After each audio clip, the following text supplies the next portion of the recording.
I was afraid you wouldn't get here in time, Carlos. How is he? Too weak to be moved. Just as well he didn't try. Everyone is drunk with wine or joy at the surrender of the British.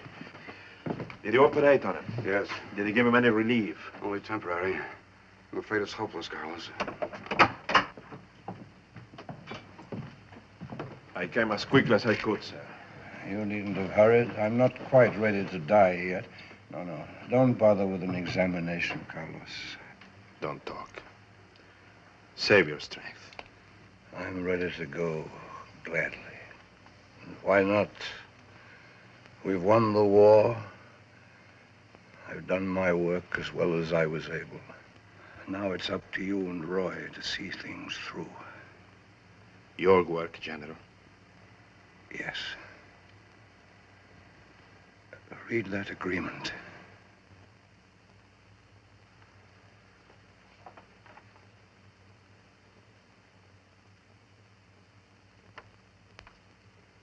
Are you speaking as my commanding officer or as my benefactor? I'm speaking as a man who hasn't long to live. It's the future I'm thinking of. A future that will need a strong hand at the helm, Dr. Carlos, to keep the Darby interests intact. You're that strong hand, Carlos. No man living owes to another what I owe to you. You gave me an education. You made a doctor out of me. But I cannot, sir. I will not sign an agreement which gives me control of your estate and fortune. That job belongs to Roy, your son and natural heir. I've already signed the agreement, Carlos. And not because Father asked me to. I'm no good at business. I've got my practice to stick with. I want you to run things. Can you say the same for your wife? Why wouldn't Martha want it? You and she have everything in common. You grew up Yes. We were both born of... I'm sorry. That's hardly gratitude. Oh, hang the gratitude.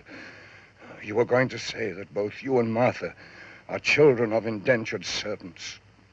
Bond slaves, if you wish. What of it? It's what a man's got in here that counts.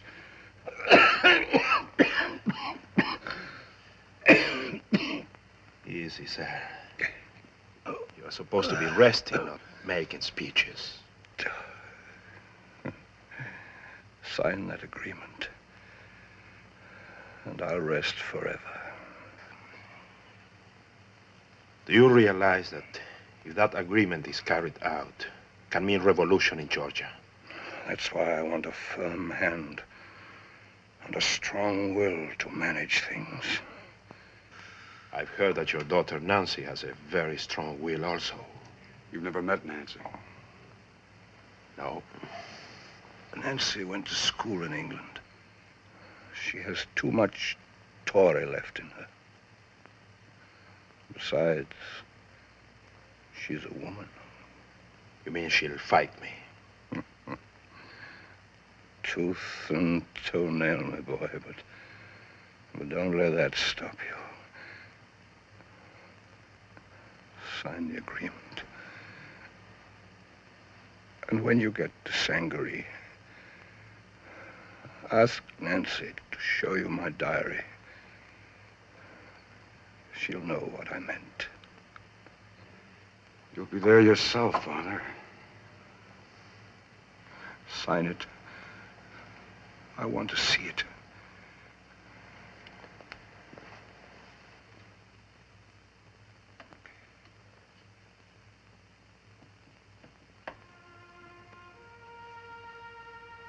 Taps. Lights out. This much of the fight for liberty is won.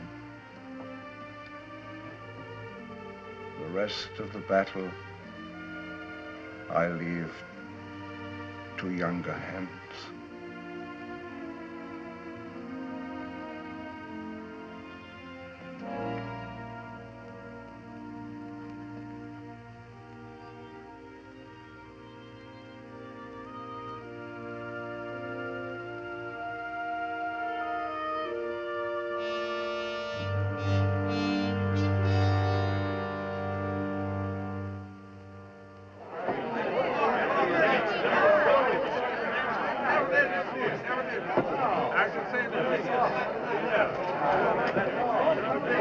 Is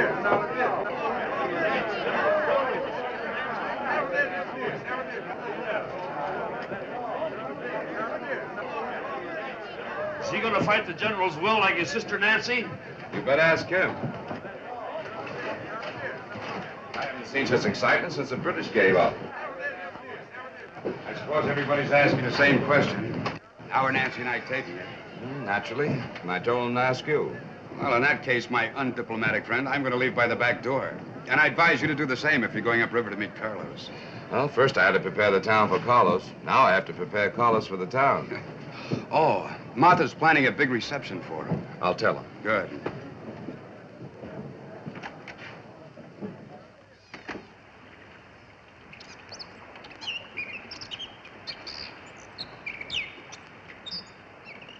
You say Nancy Darby's taking the will to court? It's so rumored about. But then why shouldn't she be against you? The future she had every right to expect is now to be managed by the son of a servant. Would you like it? I'm afraid not. Gabe, what is my enemy like? An angel on the outside and a devil in. Everything it takes to make a man's blood boil, Carlos. I warn you, first off, be on your guard. First off, I'm going to have to forget that I was ever the son of a bonded servant. I've forgotten it in my own case. We both owe everything we had to General Darby, and that's why we can't fail him now. And as for Nancy, my advice is to assault her with all your devastating charm. Tear down the walls and swim the moat.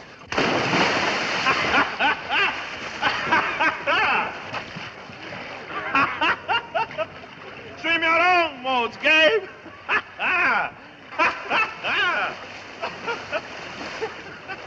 Come on!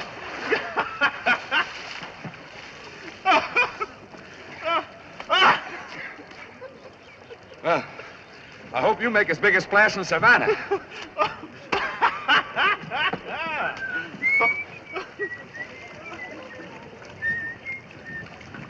You're Savannah bound. Do you mind if I come along? I already have one passenger. I don't think there will be any objections to another. Good. Oh, no, John, no, John, no, John, no. Oh, madam, I will give you jewels. I will make you rich and free. I will give you silken dresses. Madam, will you marry me? Oh, no, John, no, John, no, John, no. Oh, madam, since you are so cruel, and that you do scorn me so, if I may not be your lover, madam, will you let me go? Oh, no, John, no, John, no, John, no. Everything all right? Yeah, everything's fine.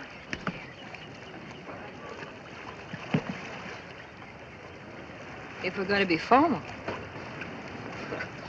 No, no use being formal all the way to Savannah. What's your name? Dolly Lake. But where I come from, a gentleman usually introduces himself first. You don't consider me a gentleman, do you? I don't know yet. Are you? Well, depends on the place and the circumstances. At least I will introduce myself. Dr. Carlos Morales, late of the 1st Georgia Volunteers, at your service. Oh, so that's who you are. I sort of hoped I'd get a good look at you. Just to satisfy my curiosity. Oh, and why should you be so curious? Because, I happen to work for Miss Nancy Darby at Sangaree. Oh?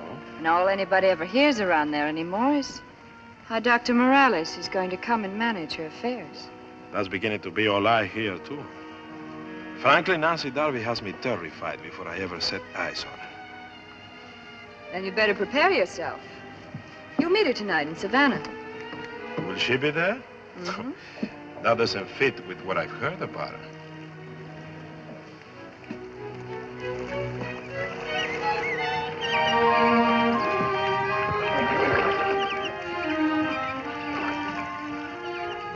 What have you heard about Nancy Darby? Oh, that she's beautiful, proud, and headstrong. Her father advised me to fight her. Gabriel Thatch advises me to make love to her. What's your advice? How can I say, sir? I don't know yet how well you make love. Perhaps if I demonstrate. With a servant girl like me, Doctor? Now I know you're no gentleman.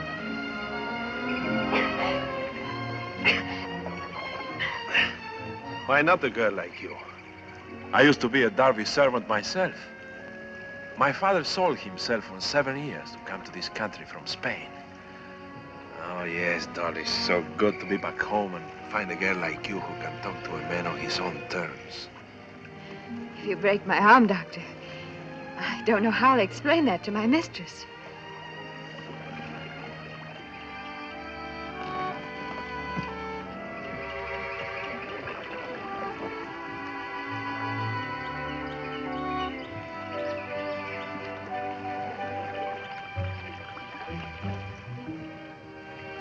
You seem to be on very intimate terms with your mistress.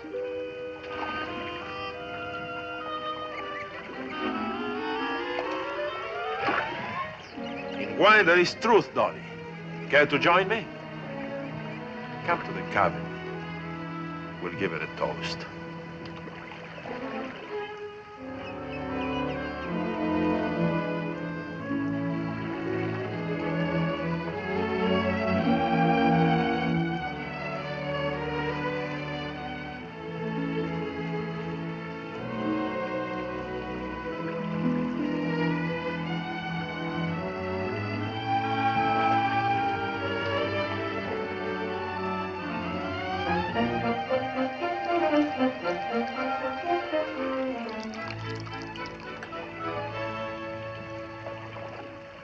Dolly, to my last day of liberty.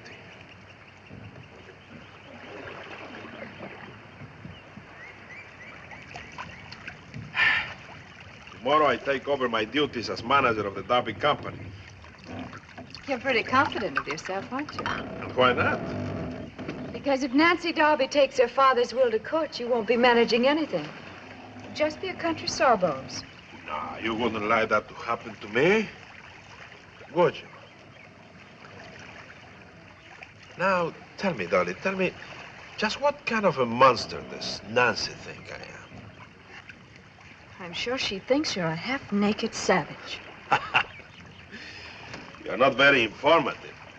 I think all that wine is being wasted on you. So that's the reason for the wine. Just to get me to talk about Nancy Darby. Well, isn't turnabout fair play? Why shouldn't I try to find out something about Nancy? She obviously sent you here to find out everything you could about me. What a suspicious mind you have. You have absolutely no reason to think that about me. On the contrary, I have several reasons. You see, when a beautiful girl like you travels alone in this part of the country, that is suspicious enough. And when she turns out to be Miss Nancy Darby's maid, who takes passage on a boat in which the only other passenger is Dr. Carlos Morales, oh yes, then I smell a spy. And you know something? I don't like spies, not even beautiful ones.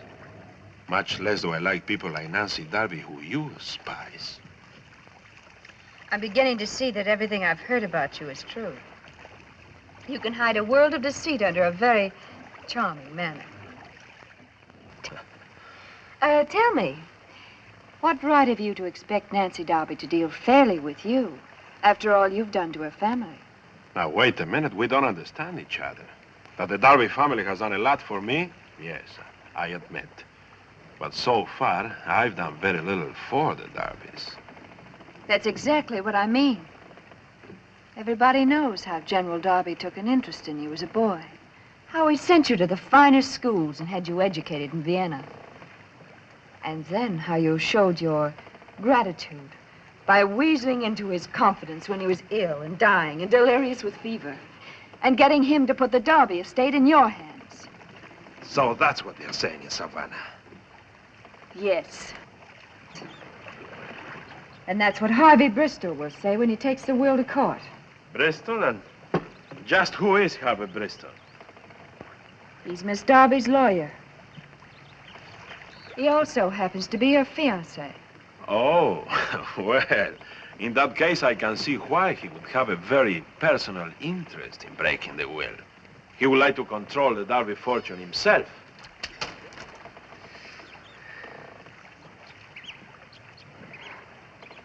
Say that to Harvey Bristol and he'll call you out. I'm looking forward to it with pleasure. And another thing. Next time you see your mistress, tell her this, that except for her father's last request, I wouldn't touch the Darby estate. But I made a promise to a dying man, and that promise will be kept. And tell her also that next time she wants information about me, to come herself, instead of sending her maid. Are you any better than her maid? I'm not acting like it, am I? Let me go. We reached Savannah. I know. And that means that very soon you will make a report to your mistress.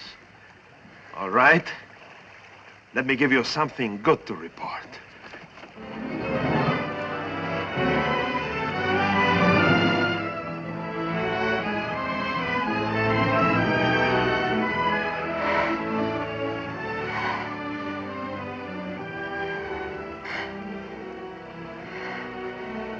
Very fine report, Dr. Morales. Very fine. I'm sure my mistress will appreciate it. Tell her that if she's half as charming as her maid, she can count me as her most devoted servant.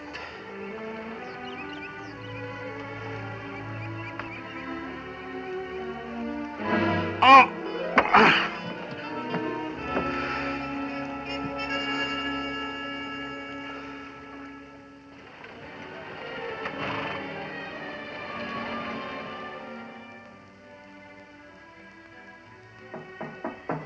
Come in.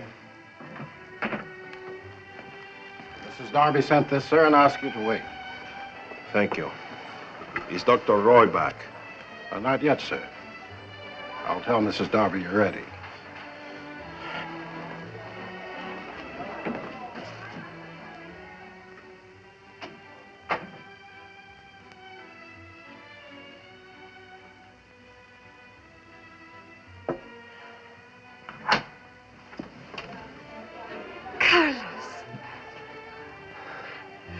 So you finally come. Oh, Carlos. Well, I'm glad somebody's happy to see me around here. Happy to see you. It's like living life all over again. It's like sunshine after a year of...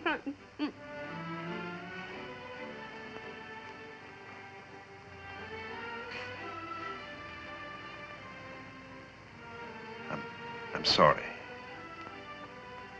Sorry? Sorry for what? You're married to Roy now. Let's keep our past locked in our memories. Carlos, is this you talking? Lock up the past. What if I did marry Roy? You know why I married him? Because you loved him, I hope. You're the only man I've ever loved. Martha. No. No, let me say it. I've dreamed about you. Ever since those nights in Satcham Cove. Before you went to Europe. Then you shouldn't have married him. Certainly I should have married him. You were studying medicine and going above me. I was just Martha Gillespie of Clay Creek. How else was I going to stay in your life? Martha, you have to stop thinking that way. We are friends now, understand? Good friends. Couldn't you make that loving friends? Carlos, I've upset you and I'm sorry. When you feel the contempt of Nancy and her friends, you'll come to me of your own accord. I'd like the long-deferred pleasure of meeting Nancy. If you think she's going to let you handle the Darby estate, you're crazy.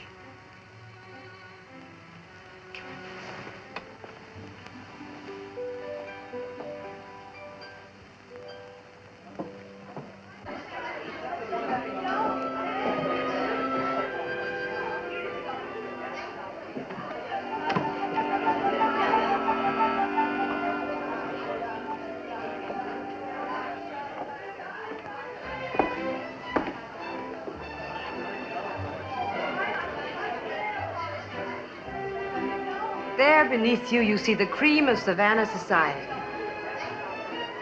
Now, let me point out your enemies. Can I trust you to know my enemies? You can trust me to have your interest at heart. See those three gentlemen over there? Well, the one on the right is Judge Armstrong. He's a friend of Nancy's. He's also the judge who'll make the decision when she tries to fight the will.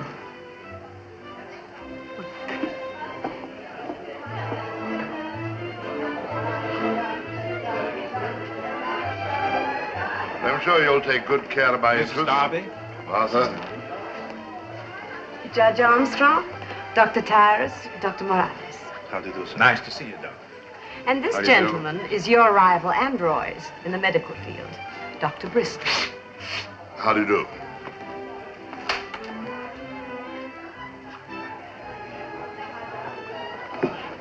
I might add that Dr. Bristol looks forward to his son Harvey's marriage to Nancy. Bristol fortunes are in need of repair with Darby money.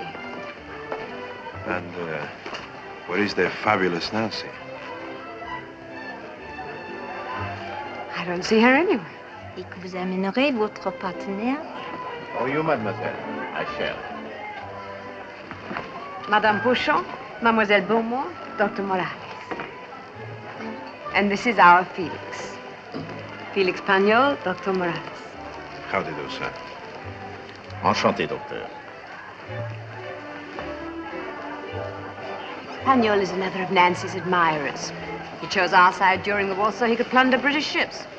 Since the war, he hasn't cared whose ships he plunders. A beautiful woman here in Savannah keeps him informed of sailing dates. Who is she?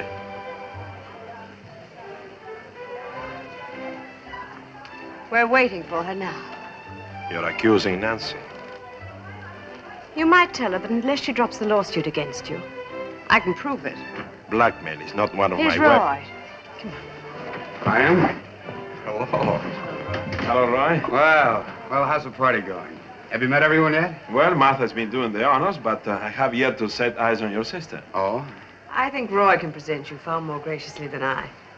Go with Carlos, dear.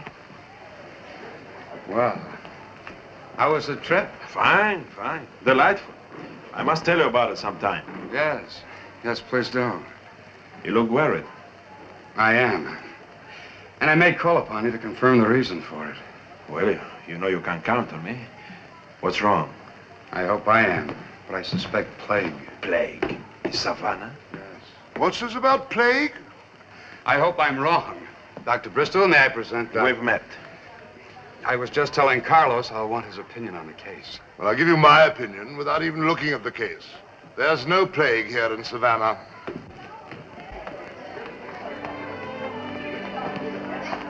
That's a broad statement to make, sir.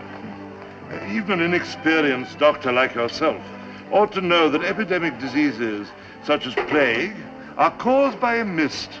The technical word is miasma, arising from the swamps at certain seasons of the year. Well, this is the wrong season. It's not the wrong season in Africa. Just what do you mean by that?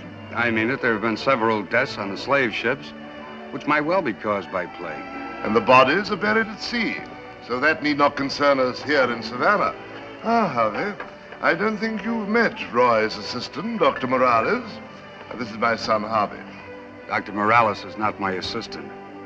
If anything, the opposite is true. Roy has been trying to frighten us by talking about the plague. Sounds more likely that he's trying to justify the free clinic ordered by his father's will. However, we don't have to worry about it. I shall see that the will is set aside. Like your father, you offer your opinion before the evidence is in.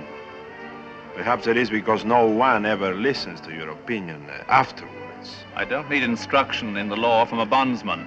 Gentlemen, you are guests in my house and there are ladies present. Your point is well taken, Roy. Although from what I've heard of Dr. Morales, he can't tell a lady from a kitchen maid. I'm sorry, Carlos.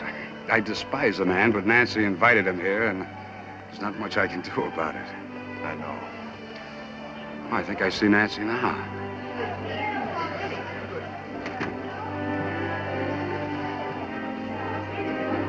Ready for your fate?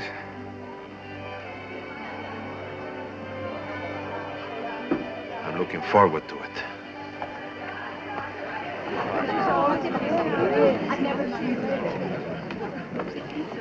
Well, making the grand entrance as usual, I see. Now I want you to meet your guest of honor, Nancy. May I present my friend Carlos, Dr. Morales.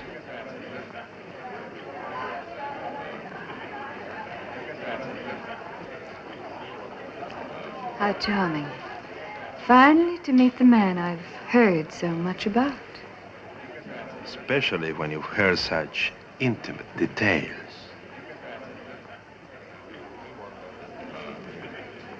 You'll have to excuse me, Dr. Morales. I have other guests.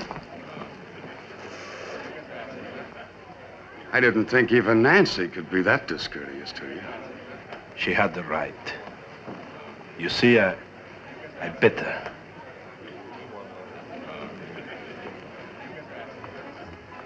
Comme d'habitude, Nancy a donné une soirée magnifique. Ah oui, très belle, n'est-ce pas?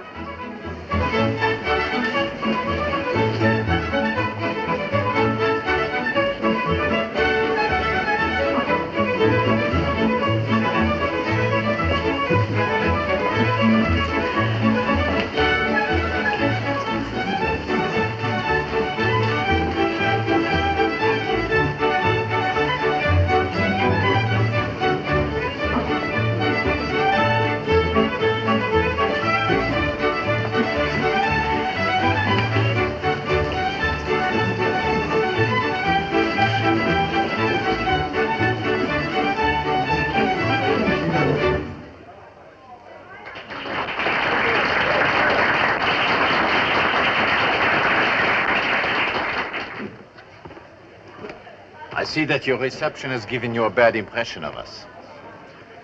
How did Martha Darby describe me? As a monster with horns and a tail? If she spoke of you at all.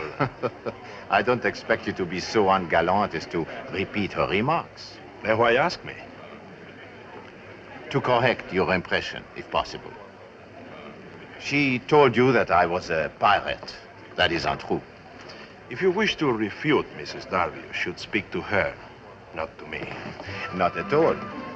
If I called Mrs. Darby a liar, her husband would be forced to challenge me. Then I, in turn, would be obliged to shoot him. And he's far too charming to shoot. Besides, Martha Darby mixes the truth with her exaggerations.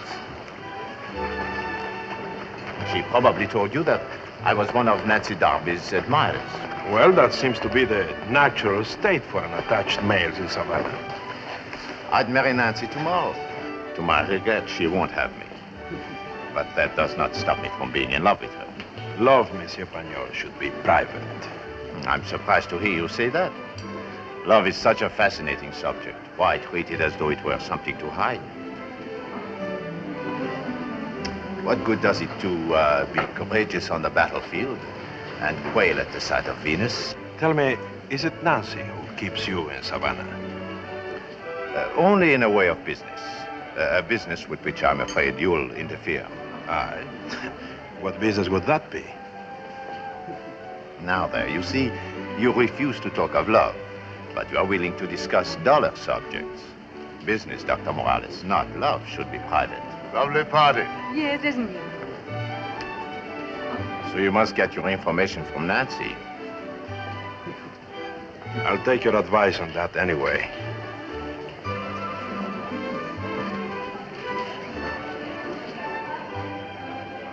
May I have the honor? I have already spoken for the next number. Maybe the lady hasn't answered you yet. The lady is quite capable of choosing her partners. For what I see, I cannot say that I admire her choice. Is the queen less bold than her maid? Since you were born without manners, I shall have to teach you some. I'll defer that first lesson until you learn some yourself. Let's not spoil the evening. When low-bred sons of servants are permitted to insult gentlemen, the evening is already spoiled. The gentleman has his remedy. Please, please. It's not the time or place, Harvey.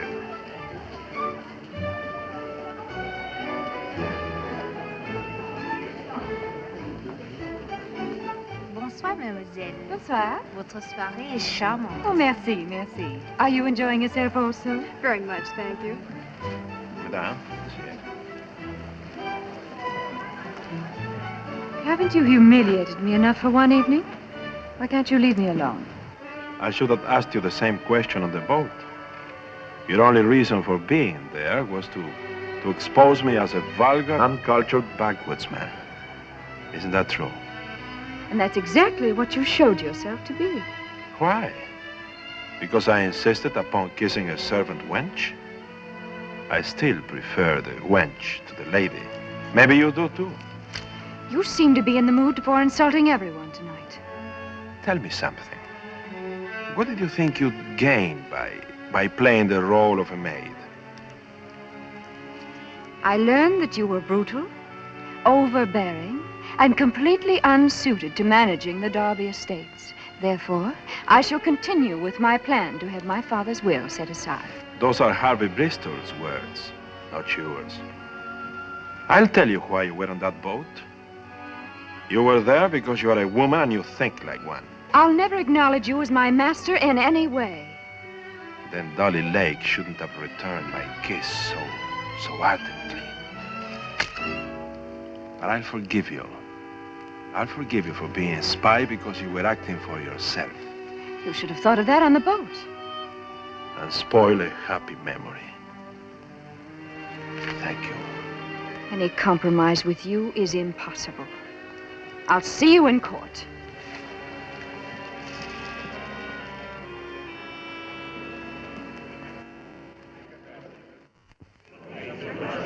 Both Dr. Morales and Miss Darby have agreed that they will accept the decision of this court as final and binding.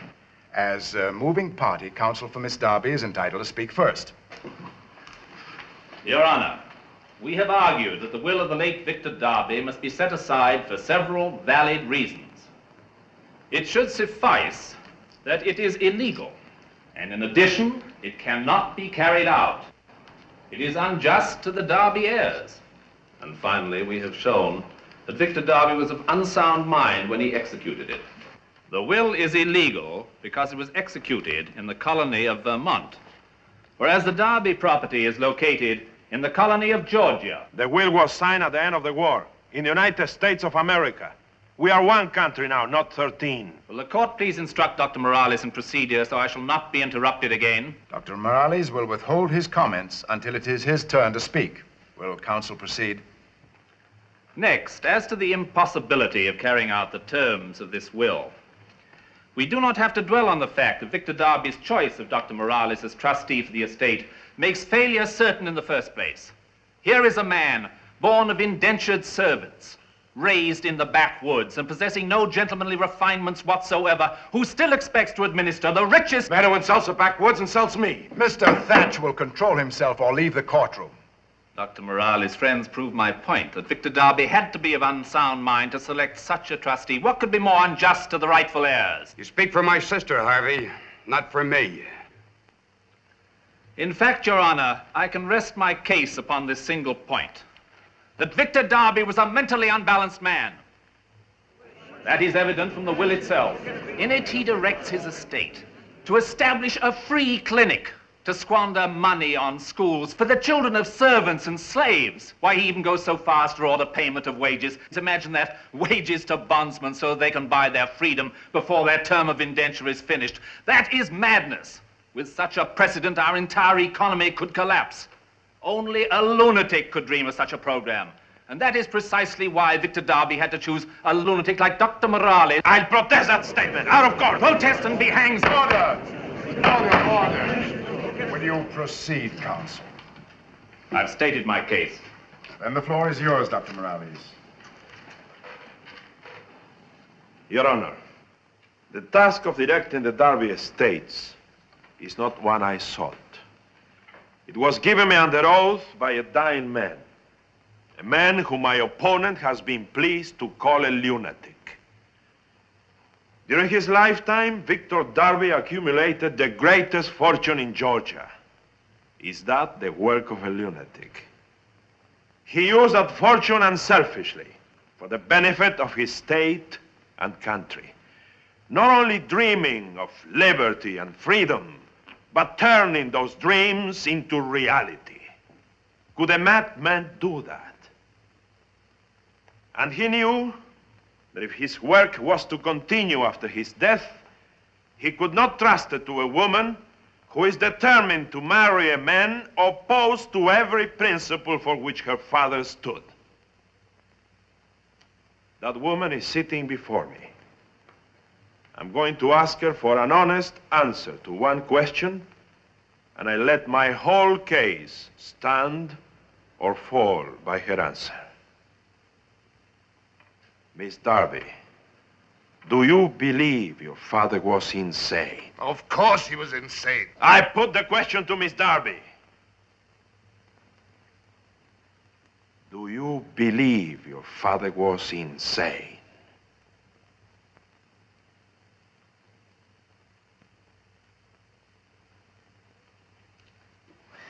No. No! My father was the wisest man I've ever known. And I hate you for trying to make me say he wasn't.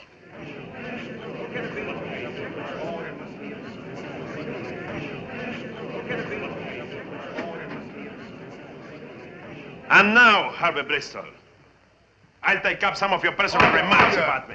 In view of Miss Darby's testimony concerning her father's sanity, the court rules that the will be upheld. And if either of you men invites a duel in this courtroom, you both go to jail. A gentleman duels only with his equals, but I shall find time to cut you to pieces. You see, Carlos, Nancy's really a Darby at heart. Now you can make her a director in the company. Yes, and go through the same fight every day of my life. Congratulations, Dr. Morales. As director of the Darby Company, you automatically inherit a seat in the Savannah City Council. I'm putting your name up as health officer tonight, Carlos. Make sure you get there. I'll be along as soon as Gabe gets here. Still worrying about Nancy. Why don't you stop by the docks on the way to the meeting tonight? She may not have left town yet.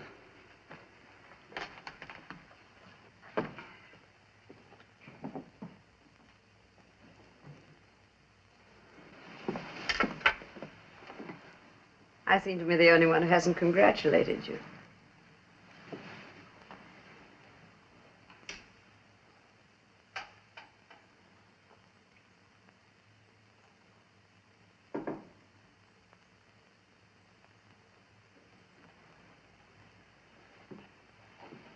Here. Thank you. To the future. To the future. I wish you'd say to our future.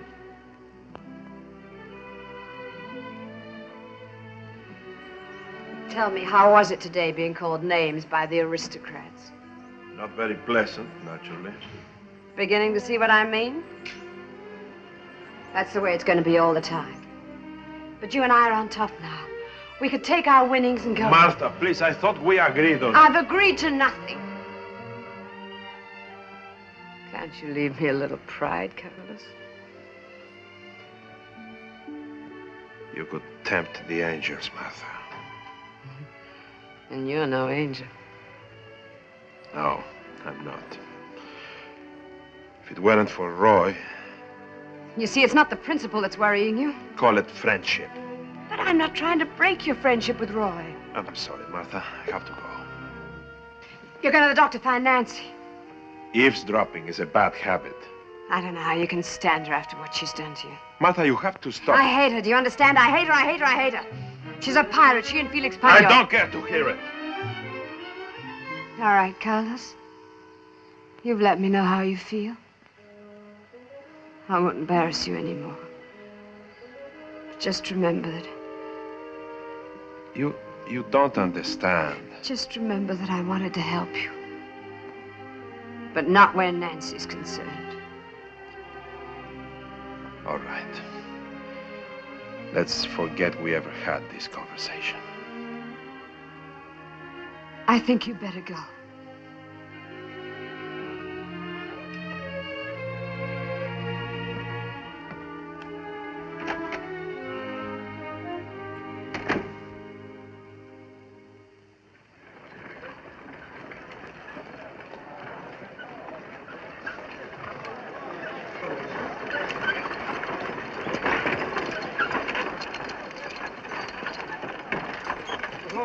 That's Nancy's boat. She's still here. But if we wait, we'll miss the meeting.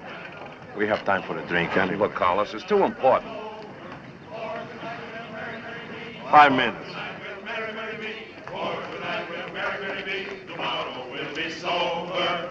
Come landlord, fill the flowing woe until it doth run over. Come landlord, fill the flowing woe until it doth run over. For tonight we'll merry, merry be. For tonight we'll merry, merry be. For tonight we'll merry, merry be. Tomorrow we'll be sober. A pretty girl who gets a kiss and goes and tells her mother, that's a very foolish thing, I don't deserve another. For tonight we'll merry, merry be. For tonight we'll merry, merry be. For tonight we'll merry, merry be. Tomorrow we'll be sober. I'm looking for a foreign dog called Morales who needs a whipping.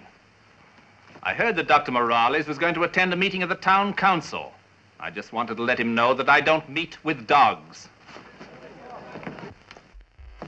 You seem to have lost your weapon.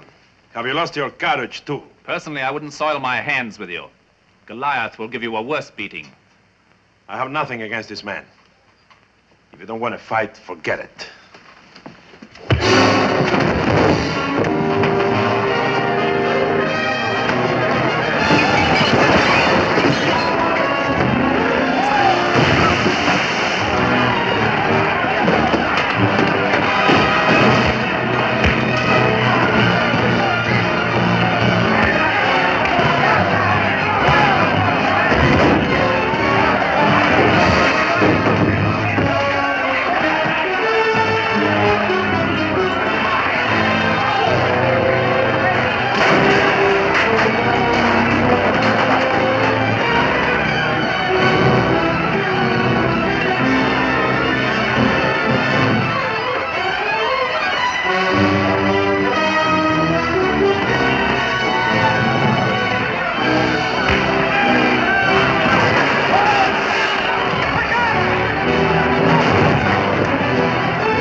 Let's throw him in the horse trough.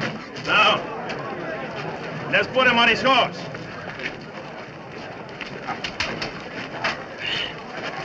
He was on his way to the council meeting. We may as well see that he gets there. Mr. Chairman, I'm certain that Dr. Morales is coming. And in view of the importance of his testimony concerning the plague, I'm requesting the committee to postpone action until he arrives. And I say that if we're going to elect a health officer, we might as well do it right now. I'm a candidate myself, and I shall be glad to look into this alleged case of plague that has Dr. Darby so worried. Dr. Bristol is anxious to hold the election now only because at the moment he controls a majority of votes. And why not? Besides, I happen to know that Dr. Morales won't get here. He's being detained. What do you mean by that, sir? Exactly what I say. It's a waste of time to wait. I appeal to the chair for another 10 minutes. In the meanwhile, we can hear Captain Bronson's report on the presence of pirates in coastal waters. Dr. Darby's request for 10 minutes doesn't seem unreasonable to me, and I'm going to grant it. Let's hear from Captain Bronson first. Go ahead, Captain. Mr. Chairman, members of the council.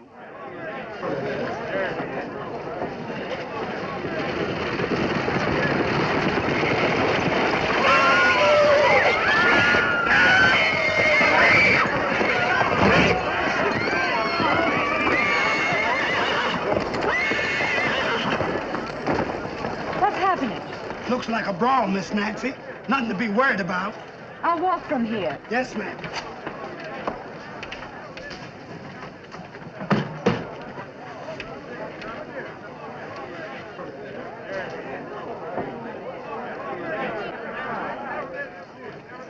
I'd hoped to speak to you before you left for Sangaree.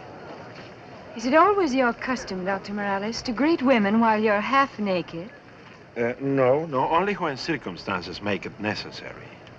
Nancy, in spite of our past differences, I want you to accept the position as a director of the Darby Company.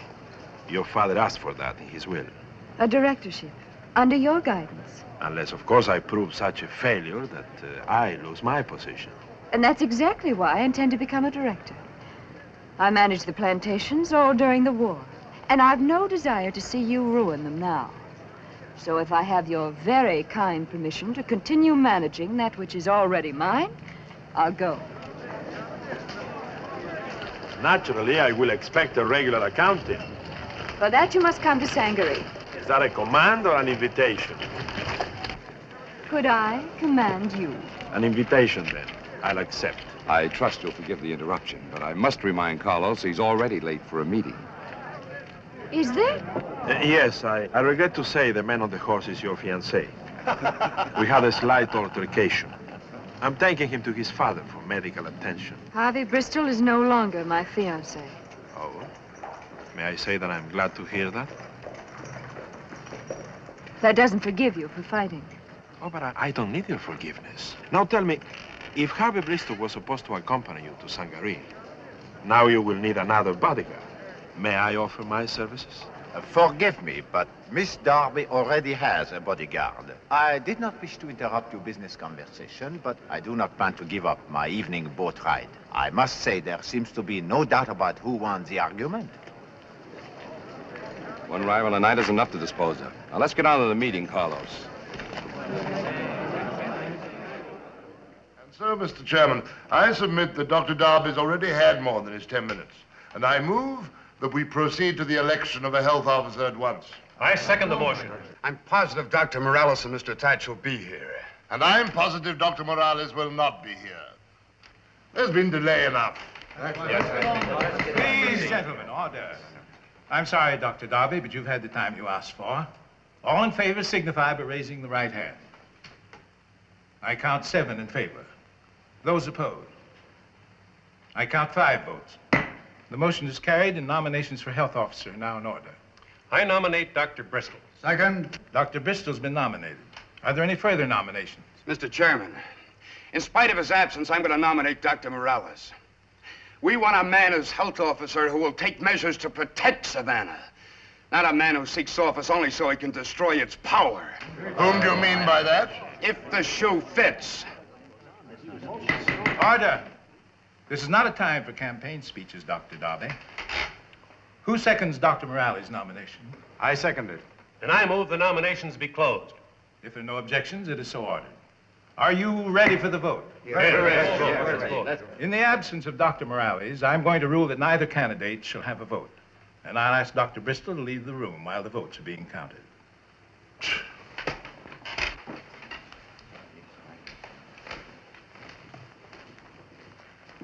I can win without voting for myself.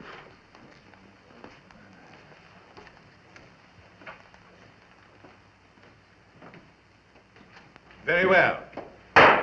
All in favor of Dr. Bristol for health officer, please raise the right hand. 6 for Bristol. Those for Dr. Morales. 2 plus 1.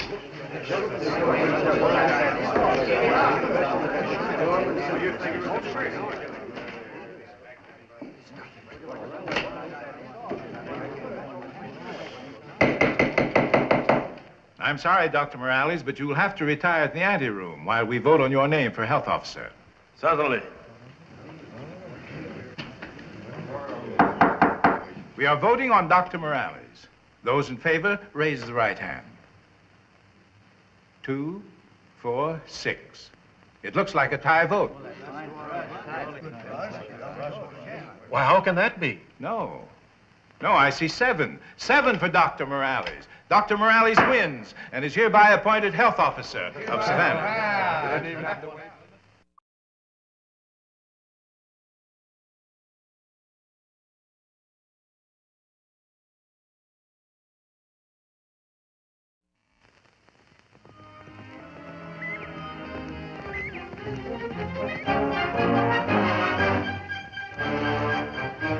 biggest harvest the Darby Company has ever known.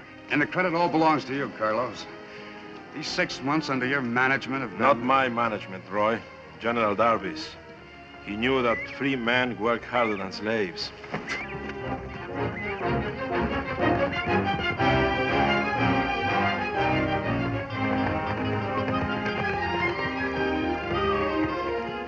It's really a beautiful harvest. The harvest means nothing until it reaches the London docks. You're thinking about the ships we lose to pirates? Yes. And also that the Darby Belle is sailing with a fortune. A few losses like that, and the Darby Company will be bankrupt. Captain Bronson is a good man. He can be trusted. I wasn't thinking of Captain Bronson.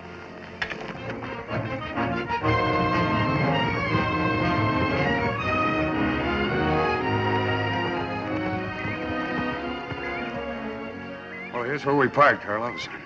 Oh, when you get home, tell Martha not to wait dinner. I'll be late. That fork leads to Sangaree.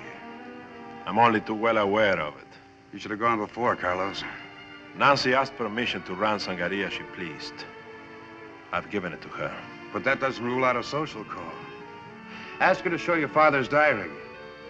And don't be afraid to smile at her.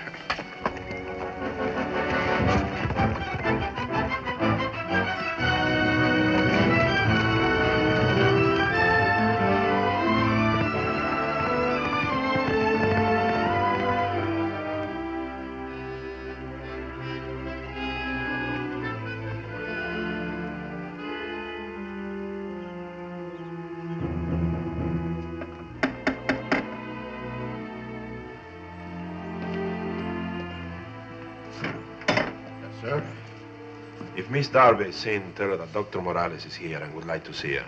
Yes, sir. If you'll wait in the study.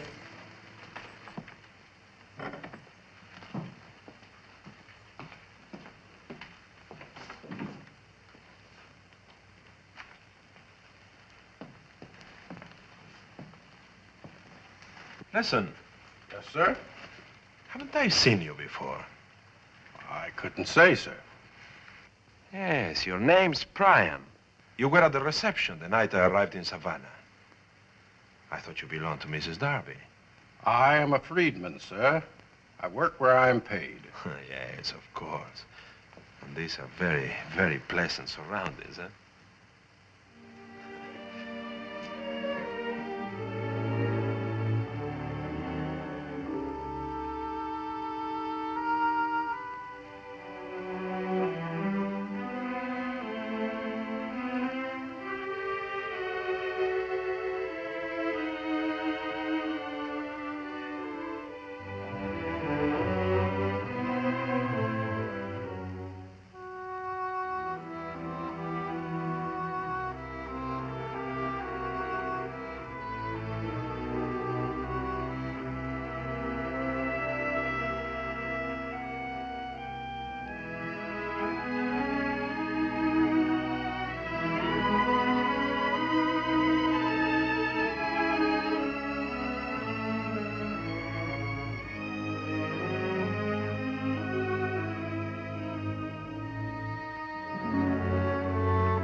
You're finally on at Sangaree with a visit.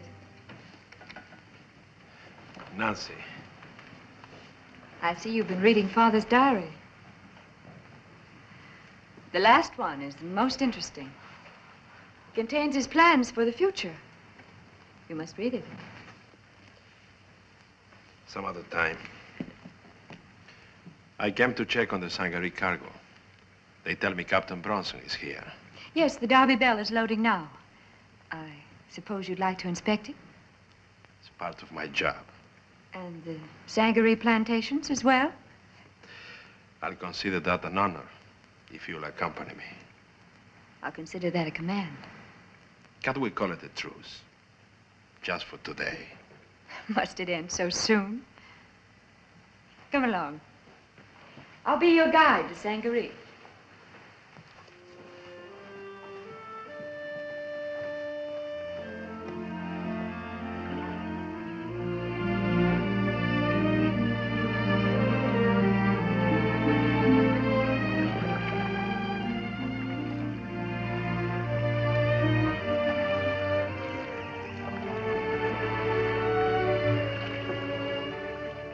This acreage produced the largest crop of rice in our history. I'll get the figures. No. But if I can't tell you about the crops... Tell me about Sangaree. I've heard that it was in a state of decay after the war. Felix Pagnol did much to repair it. Pagnol? Mm-hmm. Father lent him money during the war, and he's taking this means to repay it. Is that the business with which he was afraid I would interfere? It must be.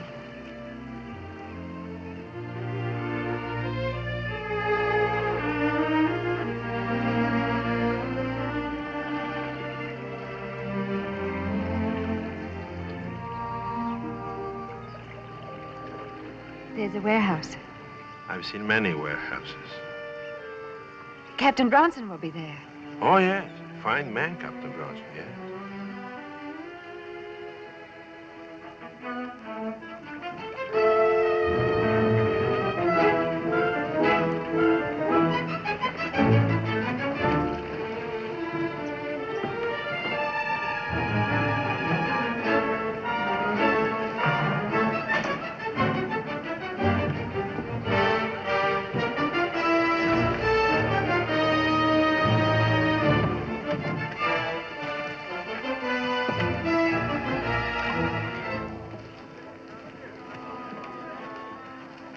Now, I'd like to see the warehouse.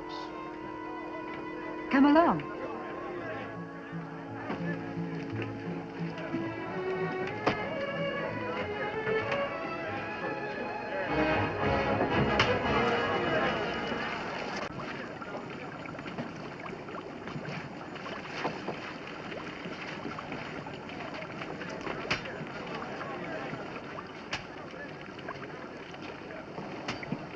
This is something of yours we tried. Tobacco. Recognize it? Yes. There's quite a market for it, too. As a matter of fact, we plan to grow some more.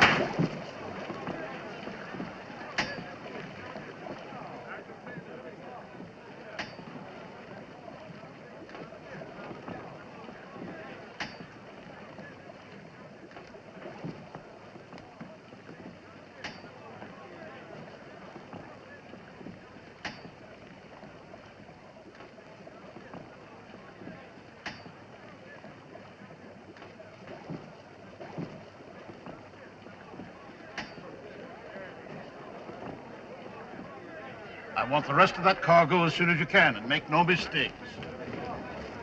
Those hogs is the next. Keep them rolling. Captain Bronson. Captain? I'll be out of here within the hour. We'll pick up the tobacco at Darbyville, and I'll wait for the tide and head for the open sea. But what about the cargo at Savannah? Oh, those barrels on the dock are dummies. Empty. If there are any pirate spies in town, they'll be watching those barrels. By the time they'll find out they're nothing but decoys, the Darby Bell will be halfway to London. We'll clear the bar by midnight. Work before, work this time. You'll stay at Sangaree for dinner? I wish I could. Well, surely the Darby Company can spare you for one evening. I wasn't thinking of the company. There is so much to be done. You see, in spite of everything Roy and I have done, the plague keeps increasing. I have to be back tonight for a meeting. Of course. Forgive me for being so selfish. Selfish. Putting my own pleasure over the misfortunes of others. Carlos, I want to apologize. You don't have to. Father was right. It's not just the Darby Company. The hospitals, the schools. They all needed a stronger hand. Nancy, when the plague passes... Come back to Sangaree.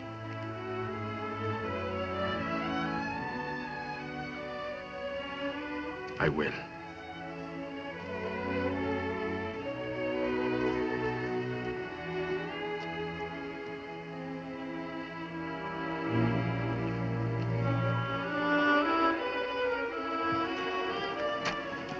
Captain Bronson, I've got to get to Savannah. Is there a way you can put me ashore without spoiling your plans? You know, all right. Good. All the merchants in Savannah have cooperated with the rat control program except one. I want to ask Dr. Bristol why he won't let the committee inspect his warehouse. What's all this fuss about rats? It's only a wild superstition that rats cause plague. For 200 years, men have known that plague occurs only where rats exist. I don't pretend to know what the connection is. But I do know that as long as Dr. Bristol won't cooperate, the entire community is in danger. That's right. One man can spoil the whole show. We need full cooperation. What have you to say for yourself, Bristol? I've this to say. I've complied with your stupid regulations. Then why won't you let the committee inspect your warehouse? The word of a gentleman should be sufficient. Gentlemen, absolutely right. I tell you this. I've every right to protect my property. And if anyone tries to enter my warehouse or inspect Bristol ships without my permission, my guards will open fire. Gentlemen, we don't want any violence if we can avoid it. Roy Darby has sent for sulfur to fumigate the warehouses. By the time it arrives, Bristol may have changed his mind. Let's adjourn for the evening.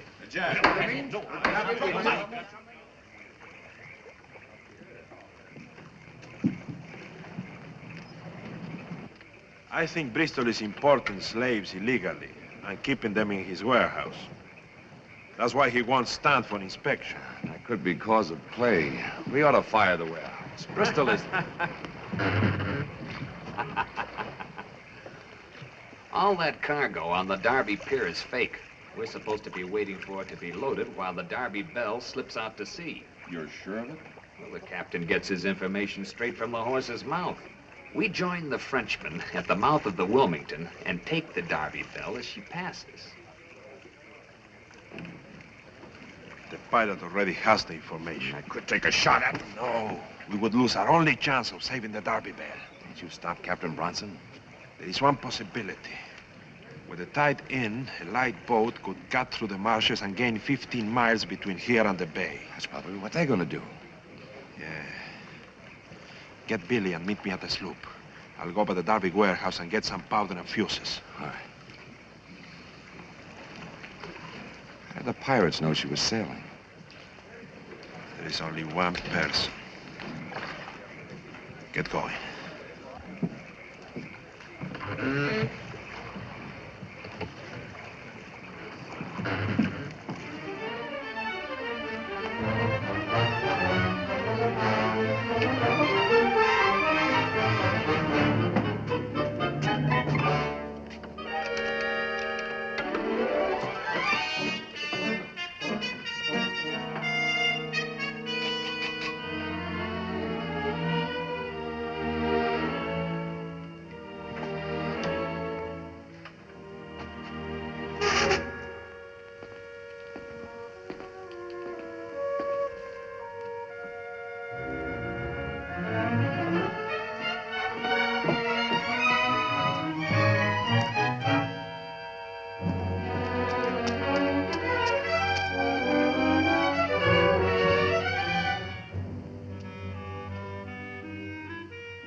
Oh, Carlos, you startled me. What's the matter? What's wrong? You know what's wrong. Every word you said to me today was a lie. Every smile, every gesture was a lie. What are you saying? You're a spy and a traitor. You won my confidence so you could tell your friend Pagnol about the sailing of the Darby Belle. That's why you're here. That's not true. Why would I want the pirates to take my own ship? To get all the profit instead of 1/3. To ruin the Darby Company and me. Look at you, the aristocrat. Look at you. If you were a man, You're the lowest wench that ever walked the streets of Savannah.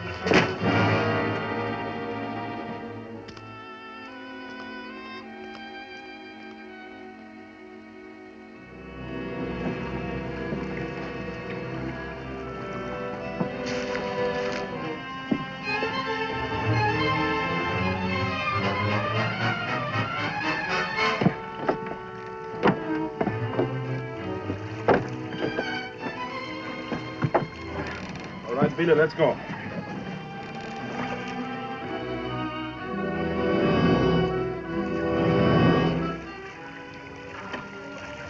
Closer to the shore.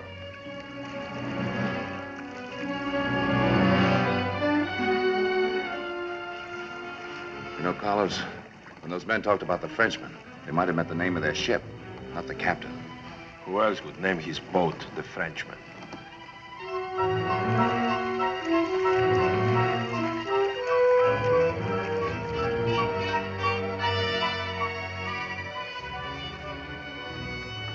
Let's get the powder in place now.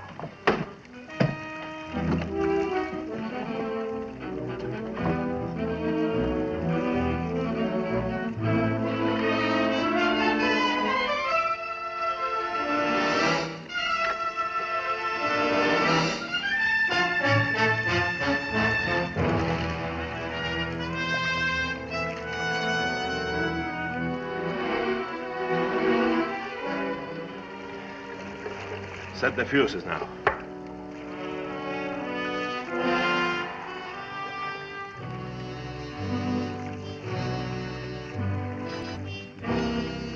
All right.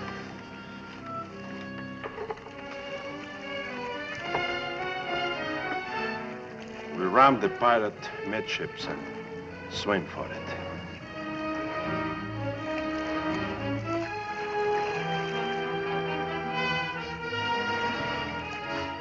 There's our game.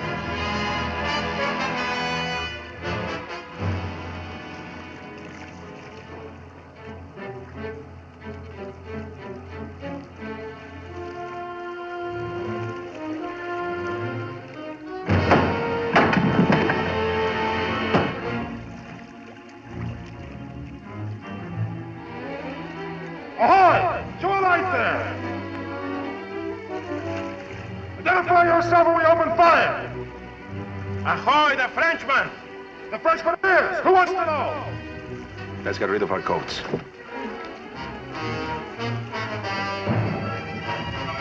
Fire! Behind the ladder!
Fighter that will never sail again.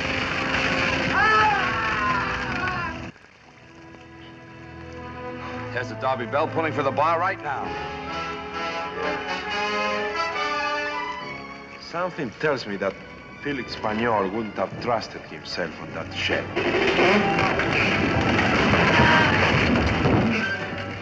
I think I know where to find him.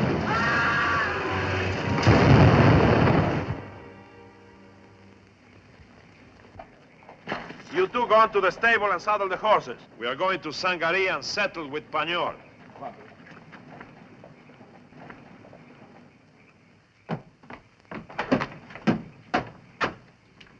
I thought you had left town for good. As usual, you are mistaken. A mistake I would like to see remedied. What are you doing here? I can't see that's any of your business. I suggest you come tomorrow. Dr. Darby's away for the evening. How convenient for you.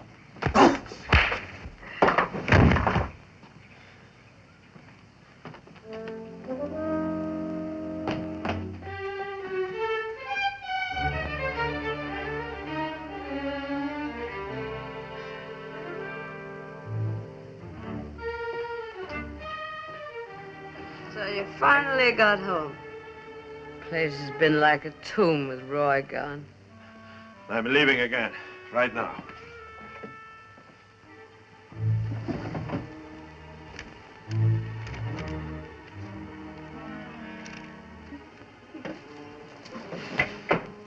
Carlos, you're wet.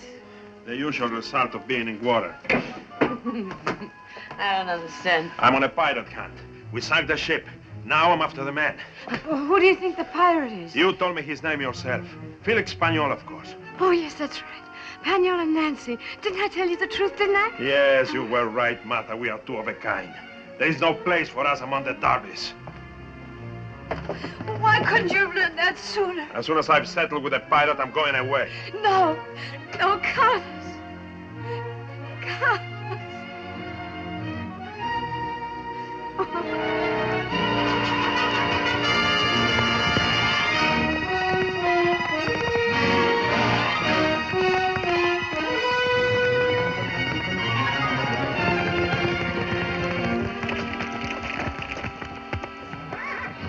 Carlos.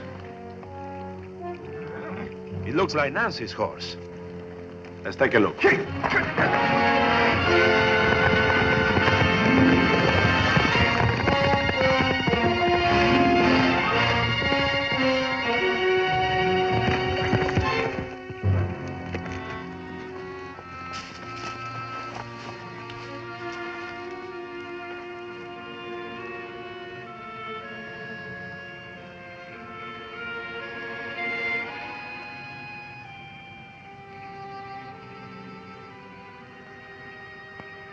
It's a head injury.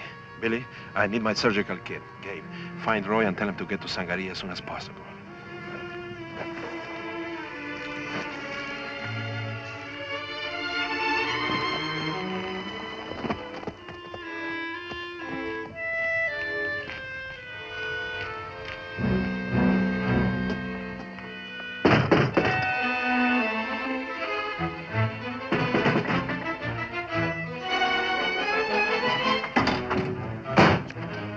Badly hurt. Get some hot water. Get her bed ready. Hurry.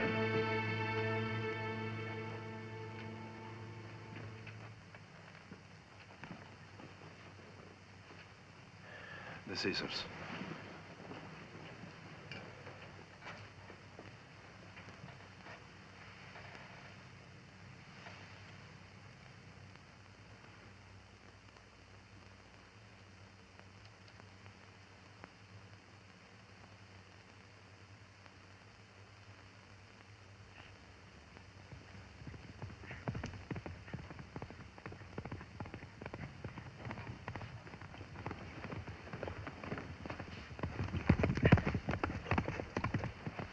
It's Billy. He's bringing everything I need for the operation. Tell the other ones to wait downstairs. Yes, Dr. Morellis. Do you mean you're going to cut her with a knife? Yes. A piece of bone is causing pressure. It has to be removed immediately. Oh. She'll be all right.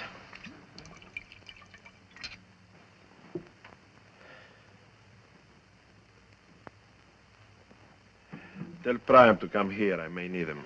He's not home. He went away. All right.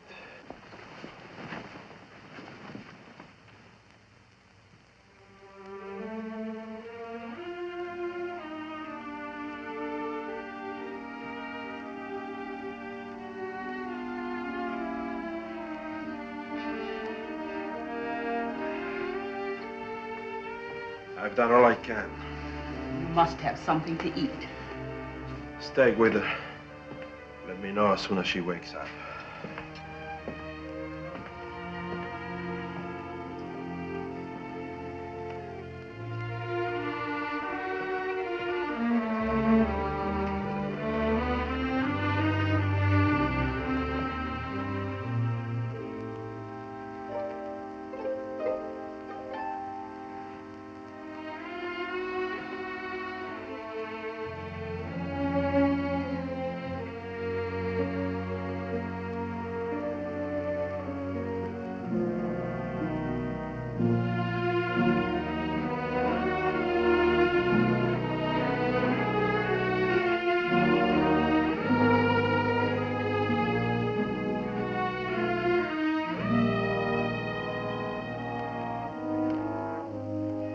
Carlos. Hey, Carlos. Oh, Roy. Have you seen Nancy? She's asleep now. Carlos, how can I ever thank you? I don't deserve any thanks. Her accident was my fault. Roy, why didn't you tell me your father wanted Nancy and me to marry? He expected you to read it yourself. But don't you see that nothing could have been worse?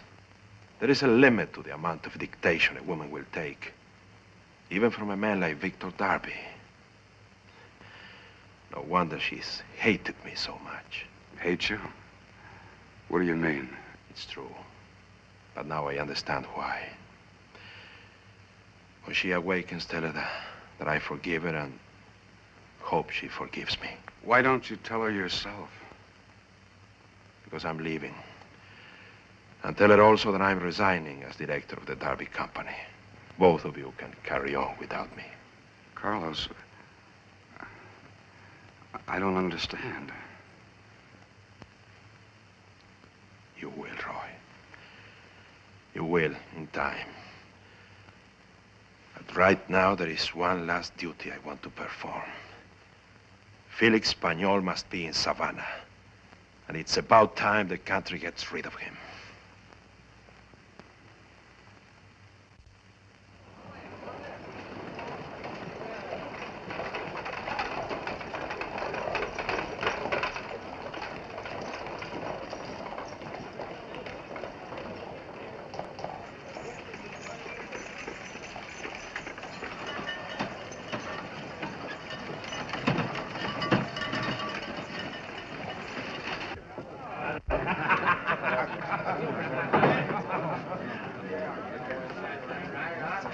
Monsieur Pañol.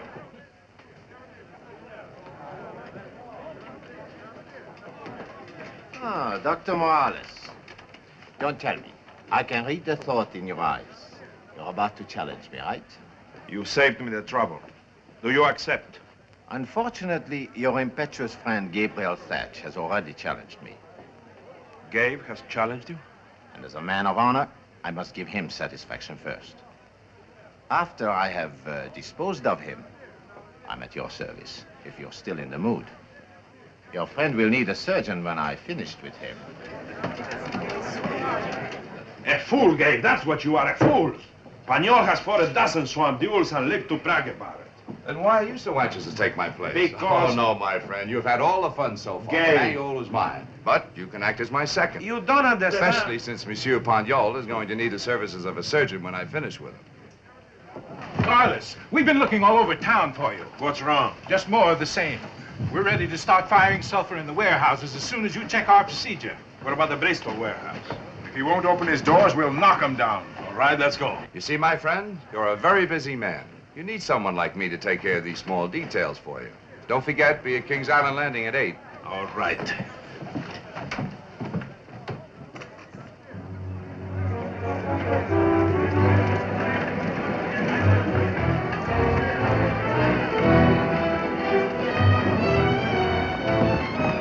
Move that bed to the left.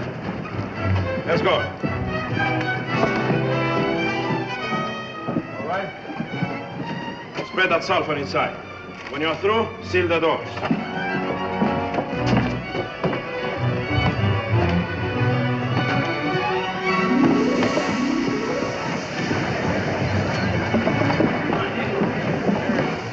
That takes care of every warehouse except Bristol's, and he's next. Are you coming to the Bristol warehouse? You will have less trouble with Bristol if I'm not with you. Besides, I have to attend an affair of honor. I'll be with you as soon as I can. Let's go, Billy.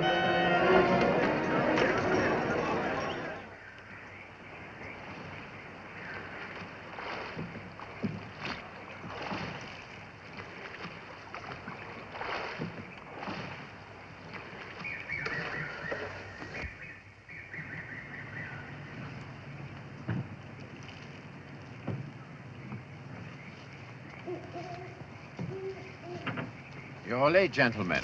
The fault is mine. I have serious duties in Savannah. My only wish is to finish this affair as soon as possible.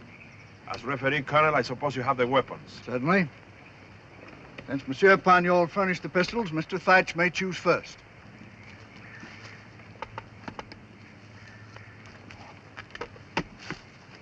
And Monsieur Pagnol may have first choice of knives.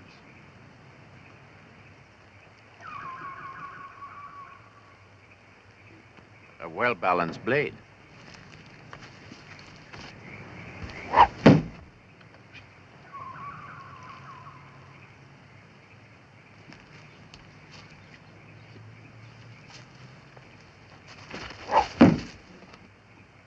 Bravo. Well done. This promises to be more exciting than I thought.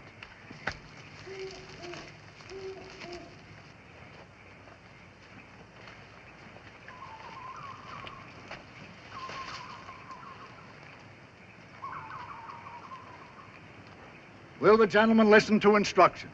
First, it is my duty to ask you to reconcile this quarrel without bloodshed.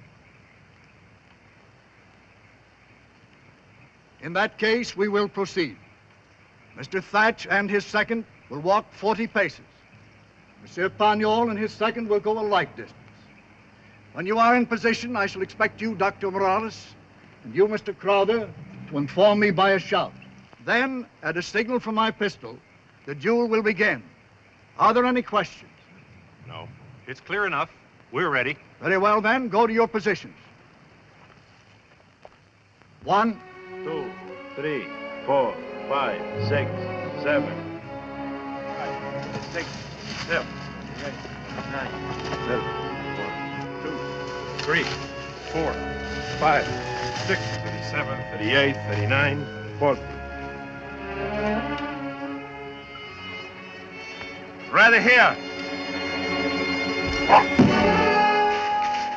Dirty rat.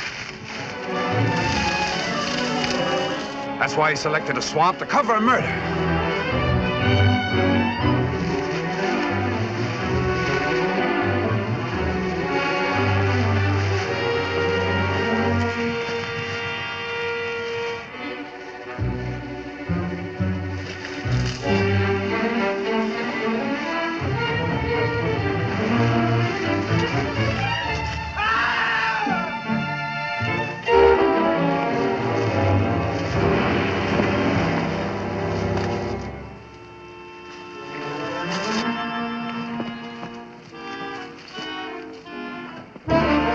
Brian. Well thrown knife, Gabe. I regret that I cannot allow Mr. Thatch credit for the throw. As you see, Mr. Thatch still has his knife in his hand. That is my weapon in the wretched man at your feet. When I heard Mr. Thatch raging, I realized that one of your enemies might have decided this was an excellent time to commit murder and blame it on the Frenchman. Did you know, Doctor, that there was a pirate brig by the name of the Frenchman? Why? I thought the name referred to me? I assure you, the brig was not mine. However, if you still seek an answer, I suggest that you examine Harvey Bristol's warehouse. Better still, I'll take you there myself.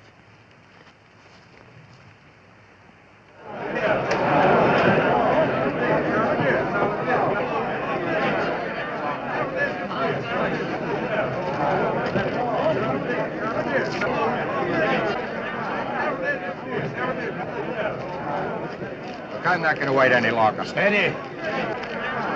Put down that gun, Bristol. We're going to clean up your warehouse just like the rest. Nobody's entering my warehouse. I'll shoot the first man who tries.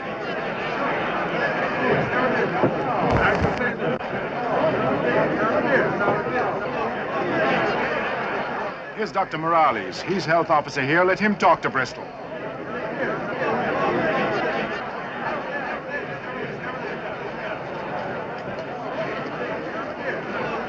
Gabe, talk to Bristol.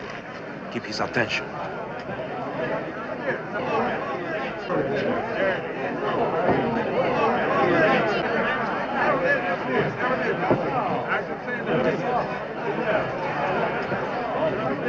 Will you listen to me, Bristol? I'll listen to no one. You've no right to trespass on my property. What are you afraid of? The If your warehouse is clean, there's no harm inspecting it. I said nobody's entering this warehouse. And I mean that. Clear out, all of you.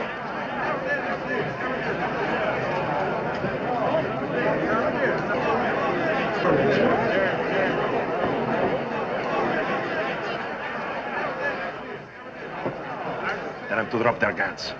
Come on. Come on. All right, drop them.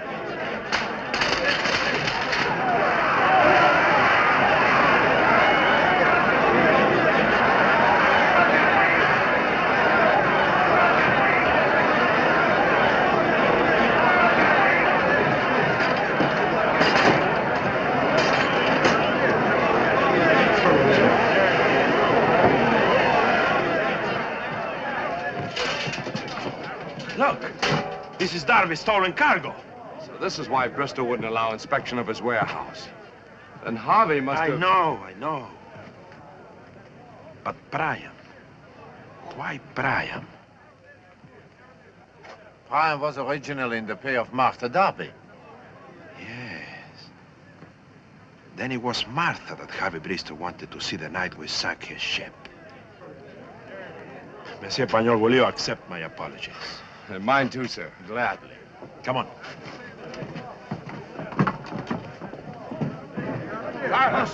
Carlos! Well, what did you find besides stolen cargo? Rats by the hundreds. And what's worse, the bodies of 9 slaves dead of the plague. That was a source of infection. Burn it! What about the stolen Darby merchandise? Burn it! Bring your torches. Inside. Bristol, where is your son? Where is Harvey? I don't know. I'll find him.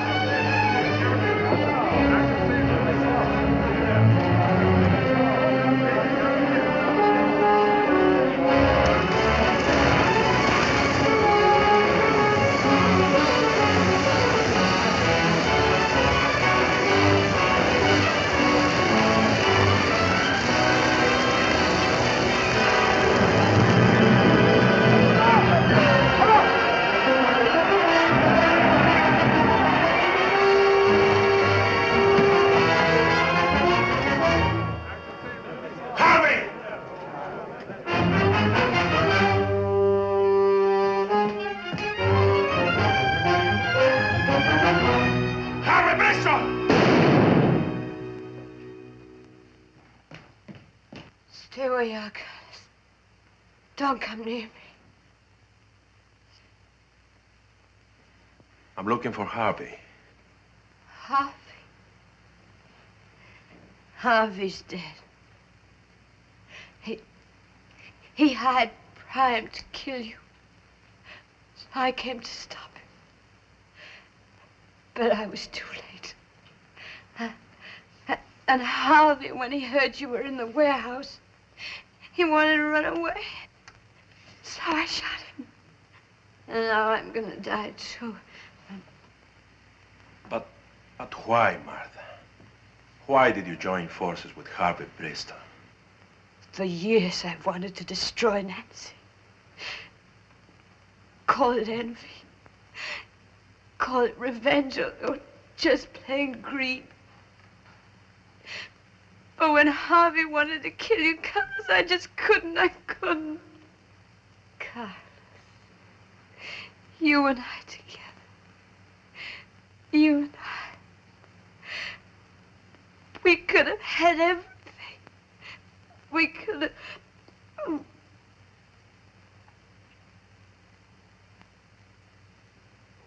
Roy. Roy. I've been a poor wife to you. Forgive me. Bubonic plague.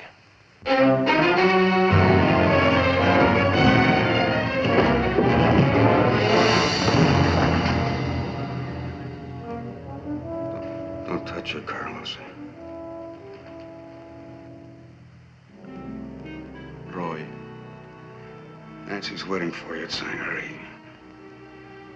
He's gone.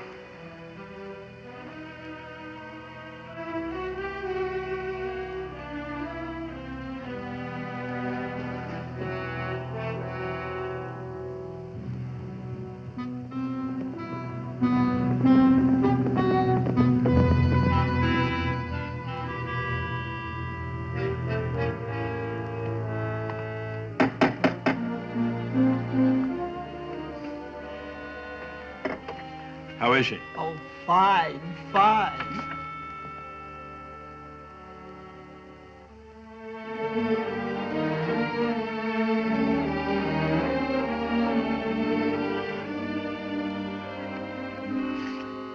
Carlos. You see? Your father understood the inevitable. He might have emphasized love a little more and business a little less. He was wise enough to let us find love for ourselves.